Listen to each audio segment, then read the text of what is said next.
Second question में बोल रहा है कि रसेल एक इंजीनियरिंग स्टूडेंट है और उससे पूछा जाता है एक जो है मॉडल बनाने के लिए। मॉडल यहाँ पे एक तरह का समझो कि कैसे बताए तुम लोग को, स्ट्रक्चर होता है, ठीक है। तो इस स्ट्रक्चर में क्या है कि एक सिलेंडर है और उसके दोनों साइड में, दोनों सरफेसेस पे कोन को रखना है। इधर भी कोन और इधर भी कोन, इस तरह का मॉडल बनाना है रसेल को, ठीक है। और इसमें जो है जो एल्युमिनियम यूज़ करना है वो बहुत ज़्यादा थिन है, बहुत पतला है, ठीक है। तो जो मॉडल तैयार हो रहा है उसमें डायमीटर उसका है 3 सेंटीमीटर। यहाँ से लेके यहाँ तक कितना है 3 सेंटीमीटर, यहाँ से यहाँ तक 3 सेंटीमीटर। दैट मीन्स सिलेंडर और कोन दोनों का डायमीटर 3 होगा। और जो टोटल हाइट लेंथ है ना, वो है 12 सेंटीमीटर। इस मॉडल का यहाँ से लेके यहाँ तक का टोटल हाइट है 12 सेंटीमीटर। और जो कोन है ना इसमें, उसका हाइट है 2 सेंटीमीटर, इधर भी और इधर भी, ठीक है। तो हमसे ये पूछ रहा है कि बताइए जो हवा होगा इस मॉडल के अंदर में जिसको रसेल ने बनाया है, उसका वॉल्यूम कितना होगा। हमको ये मान लेना है कि जो आउटर और इनर डायमेंशन है, पतला है, बहुत पतला, तो अंदर का डायमेंशन और बाहर का डायमेंशन सेम ही होगा। क्योंकि अगर देखो एल्युमिनियम मोटा होगा ना, मोटा सीट का होगा, वैसा क्वेश्चन भी आगे हमको देखने को मिलेगा। तो उस कंडीशन में अंदर के साइड में डायमेंशन अलग हो जाएगा, कम हो जाएगा ना, क्योंकि उसमें थिकनेस जो है आ जाएगा उसका भी, मेटल का, एल्युमिनियम का। बट ये बहुत पतला है, तो हमको ये मानने के लिए, एज्यूम करने के लिए बोल रहा है कि मानिए कि इंटरनल और एक्सटर्नल जो डायमेंशंस है वो सेम ही है। तो पहले जो पता है वो लिख दें। साइज 13.2 का 2। तो देखिए दो तरह का जो है 3D फिगर है इसमें, कोन है और सिलेंडर है, दोनों का रेडियस डायमीटर सेम है। तो diameter of cone is equal to diameter of cylinder, D. कितना है डी बता सकते हो लोग? डी का वैल्यू है 3 सेंटीमीटर। कौन 2 3 सब बोल रहा था? r/2 रेडियस निकालेंगे ना, लेकिन दिया क्या चीज़ है हमको क्वेश्चन में, जो दिया रहेगा वही ना लिखेंगे। डायमीटर दिया, डायरेक्ट रेडियस कैसे लिख देंगे? रेडियस यहाँ पर निकालेंगे, लिखेंगे 3/2 सेंटीमीटर, ठीक है। फिर दिया गया है टोटल हाइट ऑफ मॉडल। तो height of model is equal to 12 centimetre. ये हमारे किसी यूज़ का है नहीं, हमको दो चीज़ का यूज़ होगा, एक तो हाइट ऑफ कोन और दूसरा हाइट ऑफ सिलेंडर। क्योंकि देखो हमको जो टोटल वॉल्यूम निकालना है, हवा कितना इसके अंदर में आएगा, मतलब कि वॉल्यूम कैलकुलेट करना है। जितना इसका वॉल्यूम होगा उतना ही हवा इसके अंदर में आ सकता है।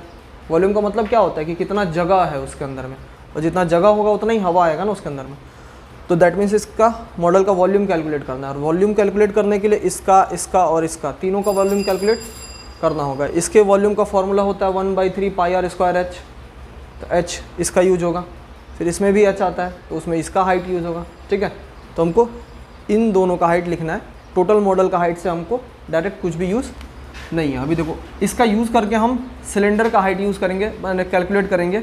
हमारे पास कोन का हाइट पहले से है, तो लिख देंगे हाइट ऑफ कोन h1। दो हाइट है इसलिए एक को h1 दूसरे को h2 से, ठीक है। Height of cone h1 is equal to 2 centimetre. Height of cylinder h2। तो देखिए 12 में से 2 सेंटीमीटर इधर और 2 सेंटीमीटर इधर माइनस करेंगे, मतलब टोटल 4 सेंटीमीटर माइनस करेंगे और आ जाएगा 8 सेंटीमीटर। ये हमारा हो जाएगा सिलेंडर का हाइट। अब हम रेडी टू गो हैं एयर का अमाउंट को कैलकुलेट करने के लिए। तो हम लिख सकते हैं air contained in the model is equal to volume of model. और वॉल्यूम ऑफ मॉडल को हम क्या लिख सकते हैं? Volume of cylinder, volume of cylinder plus 2 into volume of cone. कोई दिक्कत? Volume of cylinder plus 2 into volume of cone. Volume of cylinder H2, height इसका हम क्या लिए H2, तो वो चेंज कर देंगे हम अपने से, ठीक है, फॉर्मूला में। इसका हो जाएगा 1/3 पाई r स्क्वायर H1, ठीक है, क्योंकि उसका हाइट H1 है। दोनों में कॉमन आ जाएगा पाई r स्क्वायर, इसमें बचेगा H2 और इसमें हो जाएगा 2/3 H1। वैल्यू पुट कर दे 22/7, r का वैल्यू है 3/2 का स्क्वायर है, दैट मीन्स उसको 2 बार मल्टीप्लाई करेंगे। H2 का वैल्यू कितना है 8 प्लस 2/3, H1 का वैल्यू कितना है 2। आ रहा ना समझ में? कोई दिक्कत नहीं ना? ज़्यादा हम एक एक्सप्रेस नहीं ना बना रहे हैं कैलकुलेशन को। तुम लोग को लग रहा होगा कि कितना तेज़ी में कर रहे हैं, ना समझ में आए तो पूछ लेना। कैलकुलेशन इसलिए समझा नहीं रहे हैं क्योंकि आपके क्लास में हमको ये सिंपल सा फ्रैक्शन का एडिशन और सब्ट्रैक्शन बताने का ज़रूरत नहीं होना चाहिए। फिर भी अगर ना समझ में आए तो पूछ लीजिएगा, ठीक है। 28 7 इंटू 3 है ना, ये कट जाएगा 4 बार में, ये कट जाएगा 1 बार में, तो बच क्या गया 11 4 जा 44, 44 3 जा कितना हो जाएगा 44 3 जा 132, हाँ ठीक है, 132 सेंटीमीटर क्यूब। चेक कीजिए तो आंसर है, जल्दी देखिए।